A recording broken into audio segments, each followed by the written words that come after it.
Underrepresentation of culturally diverse students still exists despite gradual increases since 1994. A representation index, RI, of 1.0 indicates a perfect proportion of representation by a race and ethnic group. In 2006 in Georgia, the RI for African Americans was about 0.5, while for Hispanics it was 0.35. American, Indian, and Alaska Native was slightly over 1.0. In contrast, the Asian American population was slightly over 2.0, and the white population was at 1.5. There are four main topics and numerous subtopics that contribute to this dilemma.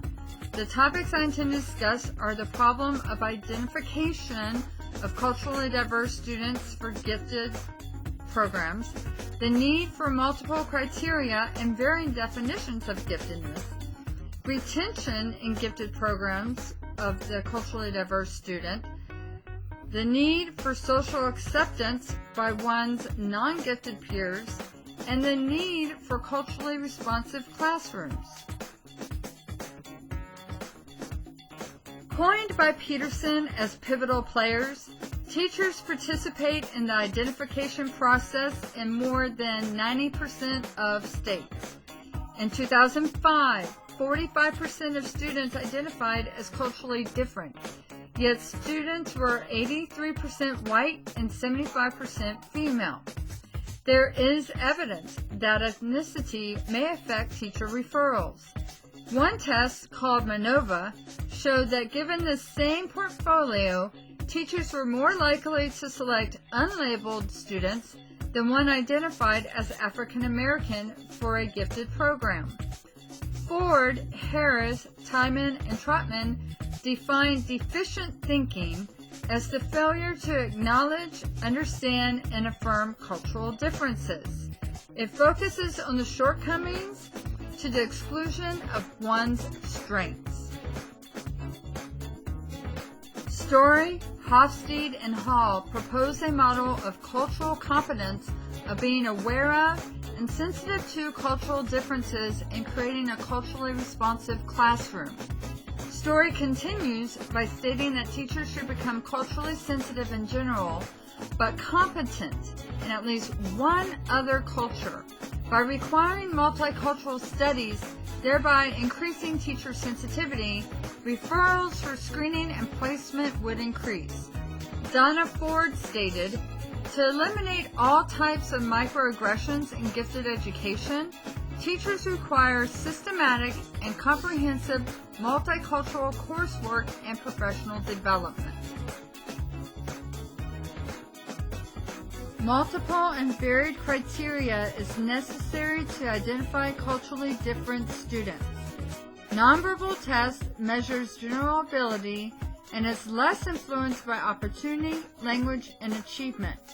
Of three tests created, the Naglieri Nonverbal Ability Test, NNAT, which is the most studied test and is administered giving verbal directions, is effective at identifying diverse students at the gifted educational levels.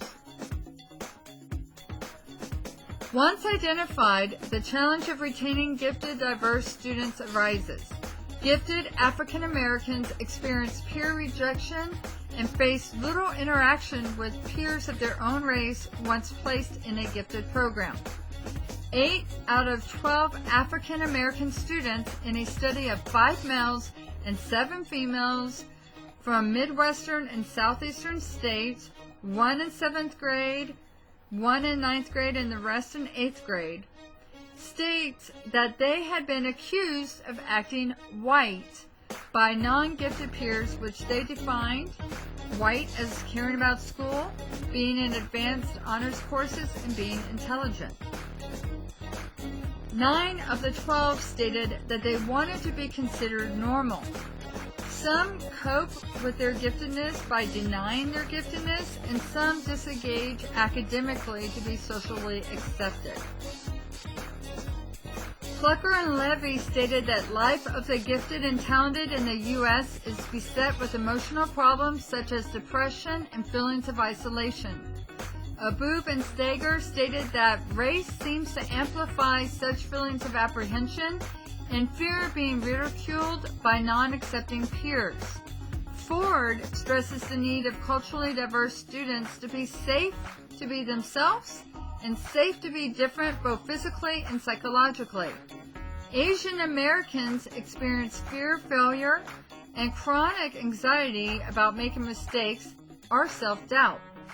Girls comprise half the gifted population in kindergarten, but by high school, less than 30% remain. How do we address negative social pressure and support the emotional and physical needs of the culturally different student?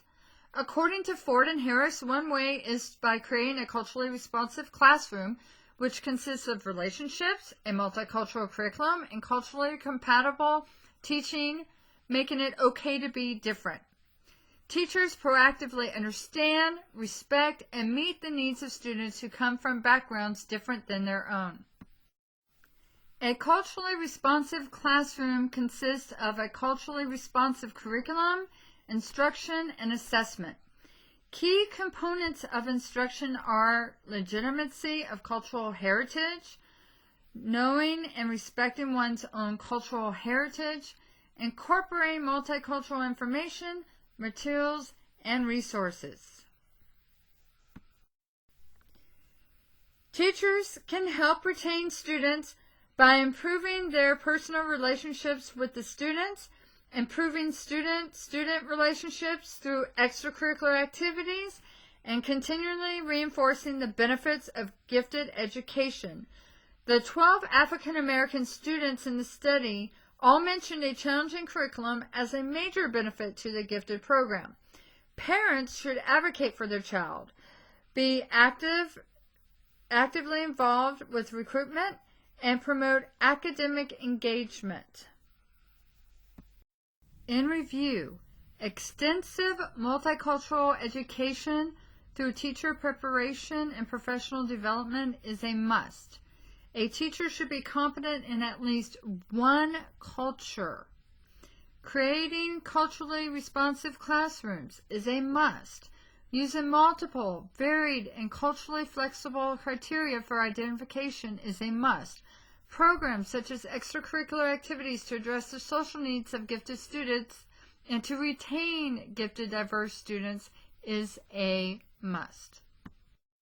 To conclude, I'd like to share a song by Desiree called I Ain't Moving, which reflects feelings that many diverse students experience in their daily lives.